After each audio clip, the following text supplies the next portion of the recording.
Nous allons maintenant saisir et travailler le texte qui va être disposé autour de la clé pour la constitution du logo de la clé des champs. Donc je prends l'outil créer et éditer des objets texte et je saisis simplement mon texte. La clé des champs.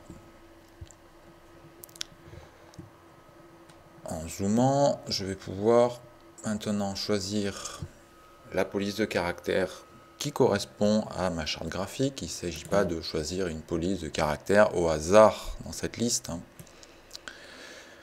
Mais il faut garder une cohérence avec toute votre communication. Donc dans ma charte, j'ai défini que j'allais utiliser la police Oswald.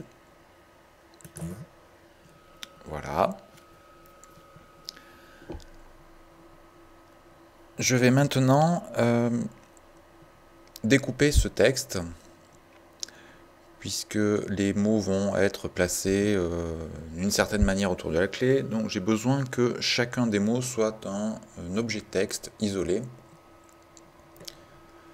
Pour ça, Inkscape propose de manière générale énormément d'extensions, et il y en a une qui va me permettre de diviser le texte.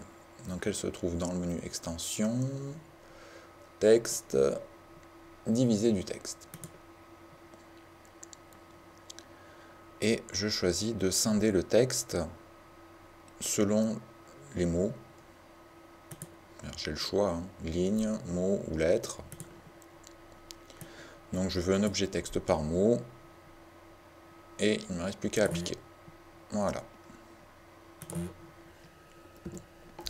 Là, j'ai bien un objet texte par mot. Je dézoome pour revenir à la vision de la clé.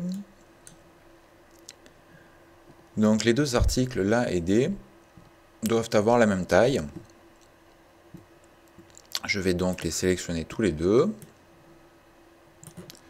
et les augmenter tous les deux ensemble, ce qui fait que j'aurai la même taille de caractère dans ces deux mots. J'utilise la touche CTRL avant de redimensionner afin de conserver le ratio largeur-hauteur.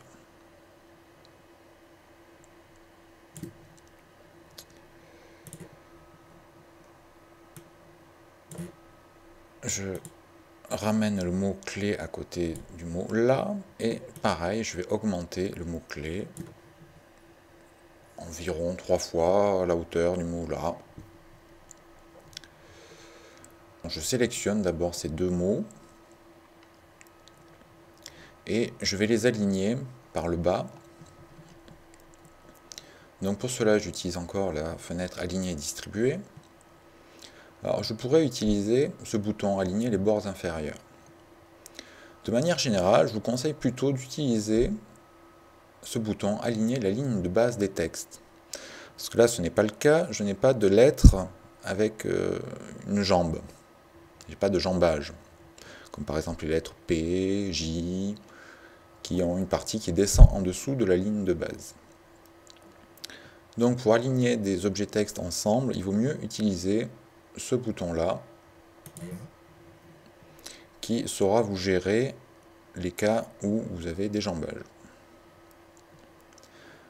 Maintenant, je vais déplacer ceci par ici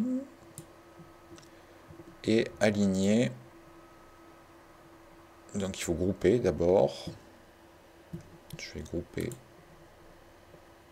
avec objet groupé.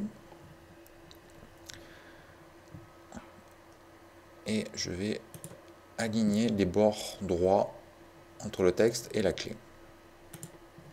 Comme ceci. Maintenant, le mot D, je vais le placer à peu près par ici. Et on va le centrer verticalement avec la clé.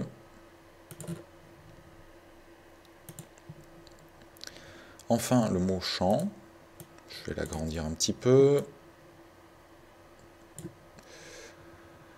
Et je veux que le mot champ ait exactement la même longueur que la clé. Le plus simple, c'est de sélectionner la clé, de noter sa largeur ici, voire même de la copier.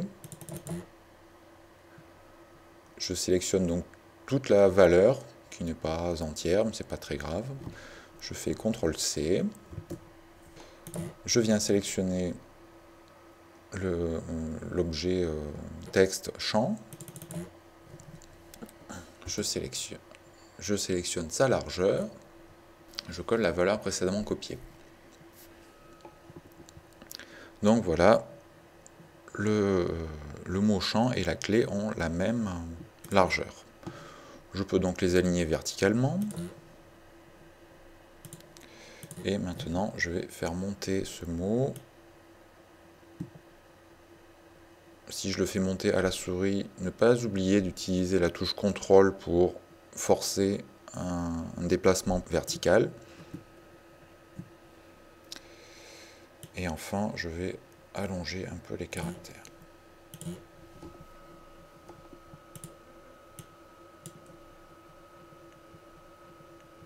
Et voilà, il ne reste plus qu'à s'occuper de l'encadrement.